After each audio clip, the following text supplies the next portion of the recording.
Assalamualaikum warahmatullahi wabarakatuh. Puji syukur kita panjatkan atas kehadiran Allah Subhanahu wa Ta'ala yang dengan rahmatnya kita masih bisa berkumpul di perkuliahan ini walaupun secara daring dengan penuh semangat dan juga dalam keadaan sehat walafiat. Saya sebagai moderator dari kelompok 6, kami akan mempresentasikan hasil diskusi kami pada mata kuliah metodologi penelitian pendidikan.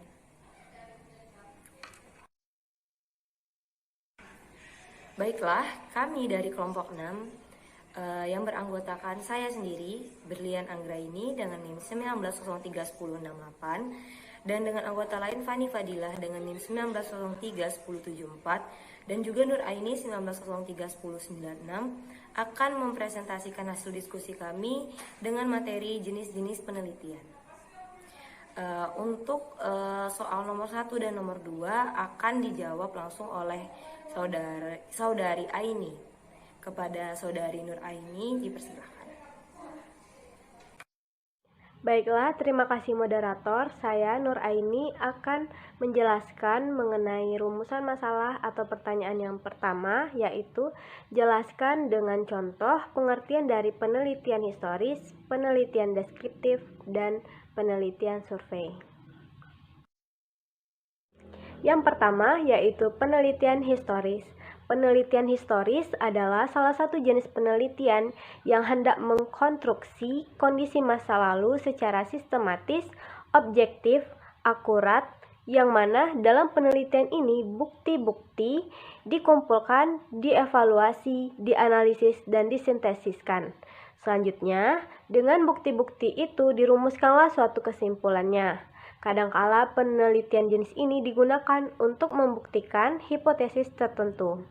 Contoh dari penelitian historis ini adalah studi mengenai praktek bawon di daerah pedesaan di Jawa Tengah, yang dimaksud memahami dasar-dasarnya di waktu yang lampau serta relevansinya untuk waktu kini.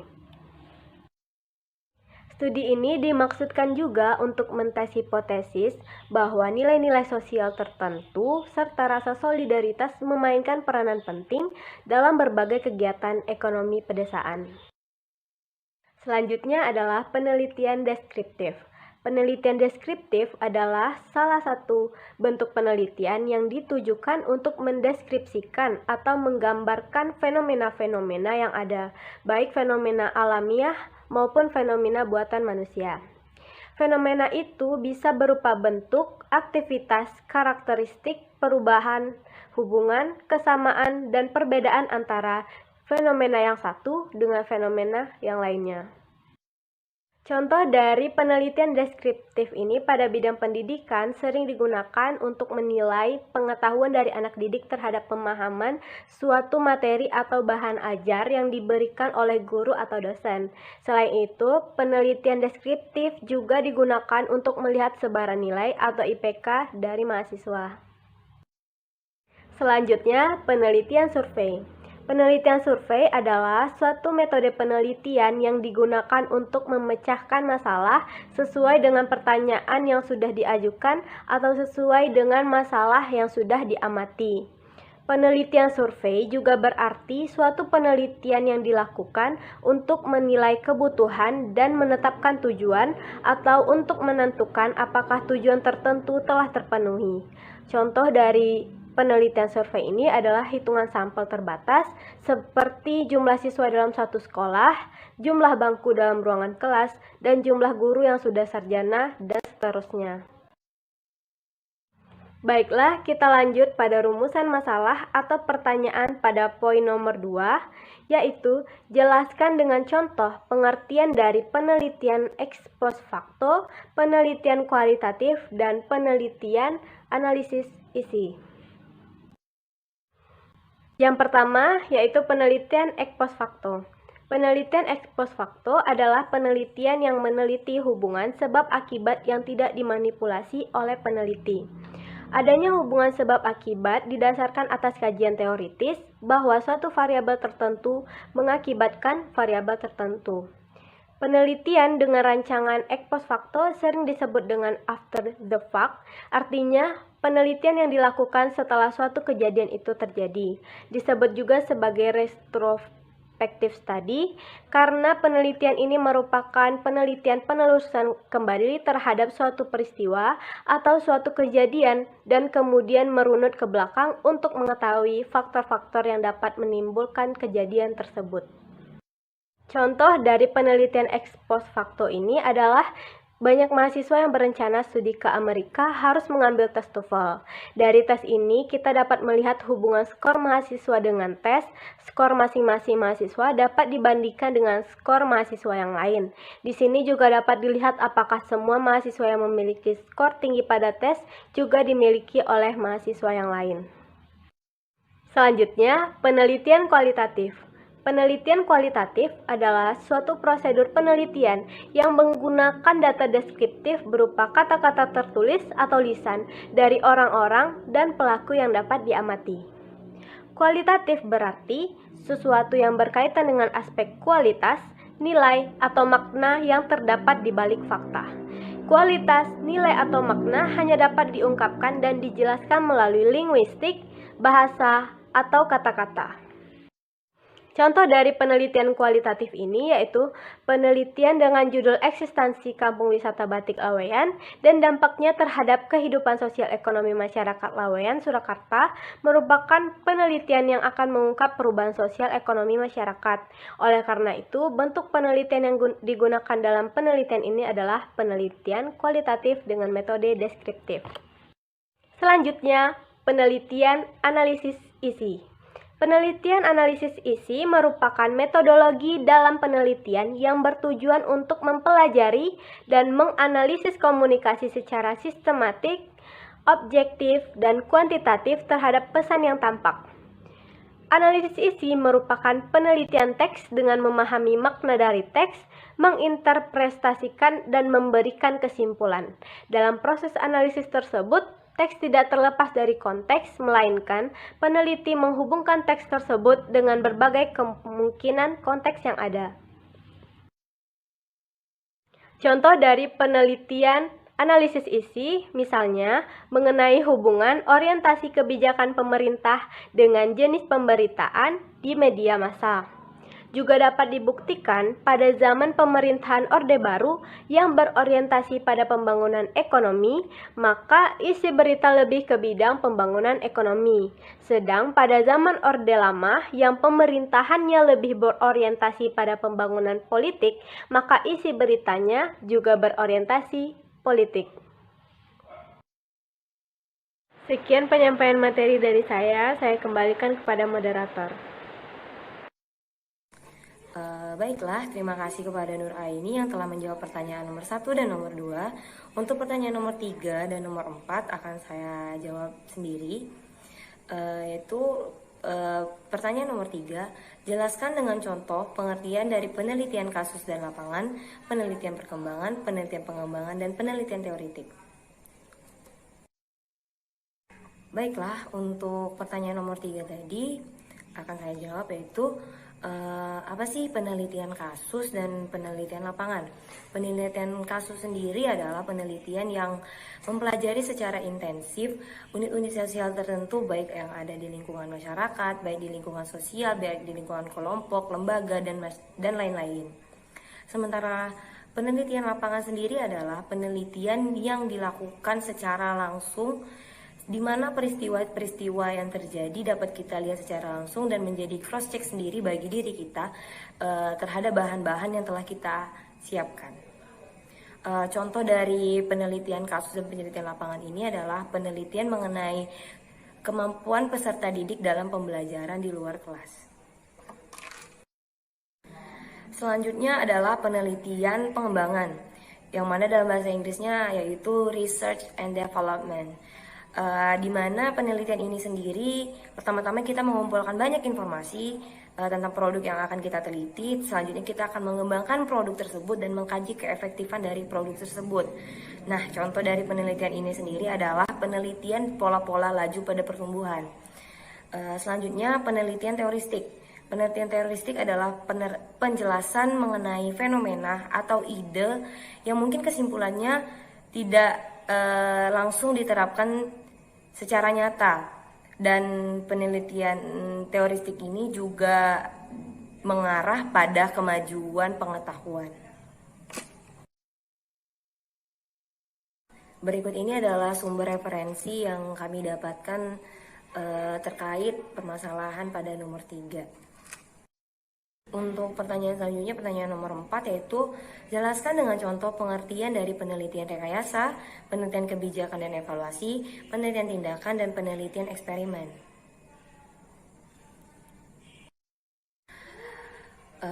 Baiklah, saya akan menjawab nomor 4, yang mana penelitian kebijakan. Penelitian kebijakan ini sendiri biasa juga disebut dengan policy research.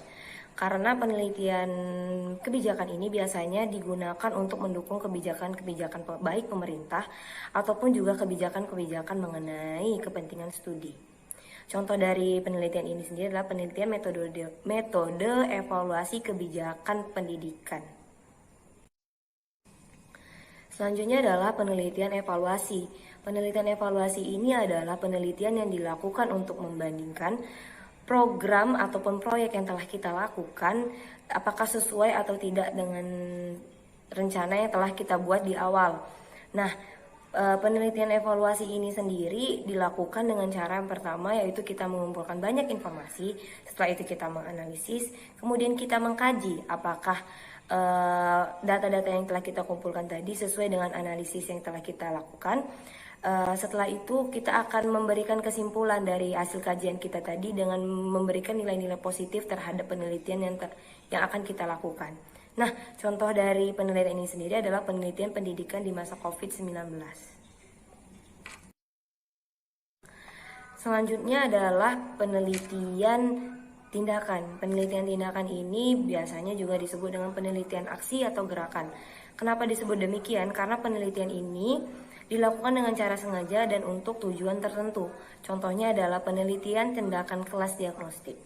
Selanjutnya adalah penelitian eksperimen. Nah, penelitian eksperimen ini pasti sering banget nih kita akan dengar. Karena penelitian eksperimen ini merupakan salah satu penelitian yang sering banget dilakukan. Penelitian eksperimen ini sendiri adalah menguji secara langsung pengaruh dari variabel satu dengan variabel lainnya dan juga untuk menguji hipotesis sebab akibat. Contoh dari penelitian eksperimen ini adalah penelitian bioteknologi modern. Selanjutnya adalah penelitian rekayasa. Penelitian rekayasa ini sendiri adalah penelitian yang dilakukan dengan menerapkan ilmu-ilmu pengetahuan untuk menjadi suatu rancangan guna mendapatkan kinerja yang sesuai dengan persyaratan yang telah ditentukan. Contohnya adalah penelitian rekayasa genetika. Untuk pertanyaan selanjutnya, permasalahan nomor 5 itu akan dijawab oleh saudari Fani Fadilah. Kepada saudari Fani Fadilah, saya persilahkan. Baiklah, selanjutnya akan saya jelaskan apa itu perbedaan antara penelitian deskriptif dengan penelitian eksperimen. Penelitian deskriptif adalah suatu penelitian yang menjelaskan suatu gambaran dari data-data penelitian secara spesifik yang berdasarkan pada peristiwa alam dan sosial yang terjadi di masyarakat. Proses dari penelitian deskriptif ini haruslah urut dari awal sampai dengan akhir, sehingga mendapatkan hasil penelitian yang bagus.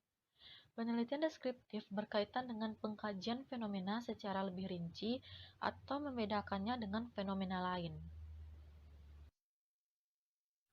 Selanjutnya yaitu penelitian eksperimen. Penelitian eksperimen adalah penelitian yang mencari hubungan sebab akibat antara variabel bebas dengan variabel terikat, di mana variabel bebas dikontrol dan dikendalikan untuk dapat menentukan pengaruh yang ditimbulkannya pada variabel terikat. Penelitian eksperimen dilakukan untuk melihat apakah sesuatu mempengaruhi atau menyebabkan sesuatu yang lain terjadi. Baik, kita lanjut pada materi selanjutnya, yaitu jelaskanlah 3 ciri pokok penelitian eksperimen. 3 ciri pokok penelitian eksperimen yaitu yang pertama, adanya variabel bebas yang dimanipulasikan. Kemudian, adanya pengendalian pengontrolan semua variabel bebas. Dan yang ketiga, adanya pengamatan pengukuran terhadap variabel terikat sebagai efek dari variabel bebas. Namun, ada dua variabel yang menjadi acuan pokok, yakni variabel bebas dan variabel terikat. Dan variabel bebas merupakan variabel yang sengaja dimanipulasi oleh peneliti, sedangkan variabel terikat merupakan variabel yang diamati atau diukur sebagai akibat dari manipulasi. Aktivitas membaca awal dianggap sebagai variabel bebas. Variabel bebas adalah suatu ciri yang dianggap memiliki efek terhadap pemahaman. Variabel bebas mempunyai dua nilai atau tingkat. Yang pertama adalah pengajaran struktur retorik dan yang kedua adalah pengajaran kosakata. Kemudian variabel terikat yang juga disebut hasil atau kriteria adalah variabel yang akan dipengaruhi oleh variabel bebas yang menjadi tujuan dari penelitian tersebut. Kemudian materi selanjutnya yaitu jelaskan dengan contoh keunggulan dan kelemahan penelitian eksperimen. Keunggulan yang pertama ialah penelitian eksperimen ini sangat penting. Bahkan ada berbagai pihak yang sulit menerima validitas penelitian tanpa eksperimen. Penelitian eksperimen yang direncanakan dengan baik memberikan hasil yang dapat diproses dengan cara yang ditentukan lebih awal dan memberikan bukti yang jelas yang mendukung atau menolak hipotesis yang ditetapkan sebelumnya. Kemudian yang ketiga, secara teoritis, semua perencanaan dalam penelitian eksperimen telah disusun dengan baik dan tidak ada situasi apapun yang mampu mengubahnya, sehingga hasilnya dengan mudah dapat dihubungkan antara satu dengan yang lainnya dan dengan penelitian eksperimental lainnya yang dilakukan dengan cara yang sama. Kemudian yang keempat, penelitian eksperimen yang dideskripsikan dengan jelas dapat diperbaiki pada penelitian berikutnya atau diulang oleh orang lain. Kemudian yang terakhir, data eksperimen jauh lebih fokus dibandingkan dengan data rekaman dari ucapan yang spontan atau wawancara informal, sehingga hal ini menjadi lebih mudah memaknai, memproses, dan mengevaluasi. Kemudian, kekurangannya yaitu penelitian eksperimen dapat menurunkan situasi sampai batas minimum. Beberapa situasi dapat diperlakukan dengan cara tersebut, tetapi pada situasi yang lain, hal tersebut tidak mungkin. Ada hal yang membahayakan apabila dalam proses pengontrolan desain eksperimen kita bisa kehilangan esensi dari apa yang sedang diteliti. Perilaku orang mudah diukur dalam kondisi eksperimental, tetapi bagaimana membandingkannya dengan perilaku mereka dalam kondisi non-eksperimental? Kemudian, penelitian eksperimen sering berakhir lebih sulit dan sepertinya lebih mudah merencanakan daripada melaksanakannya. Semakin banyak subjek yang digunakan, semakin kurang bisa memahaminya. Hal ini memungkinkan adanya variabel tersembunyi yang berkontribusi terhadap hasil.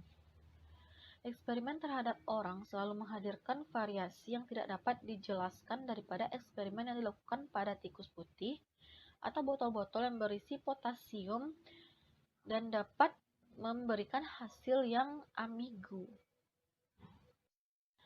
Beberapa orang atau misalnya anak-anak tidak dapat dijadikan subjek penelitian eksperimen yang baik karena mereka memiliki konsentrasi yang singkat. Mereka merasa tidak nyaman di tes atau terganggu oleh peneliti. Kemudian, mungkin saja sulit meyakini bahwa subjek sungguh-sungguh memahami apa yang mesti dilakukan. Dan yang terakhir, kekurangan dari penelitian eksperimen sulit untuk menghindari kesalahan desain, seperti ambiguitas dalam rangsangan atau instruksi.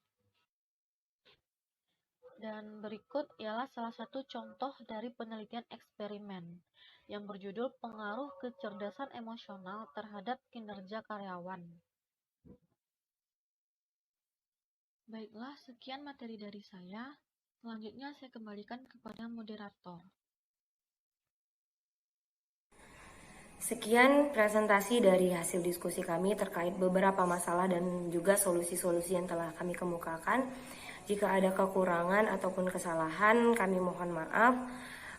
Saya selaku moderator dari kelompok 6 mewakili anggota kelompok saya mengucapkan banyak-banyak terima kasih dan meminta maaf. Terima kasih atas partisipasinya. Assalamualaikum warahmatullahi wabarakatuh.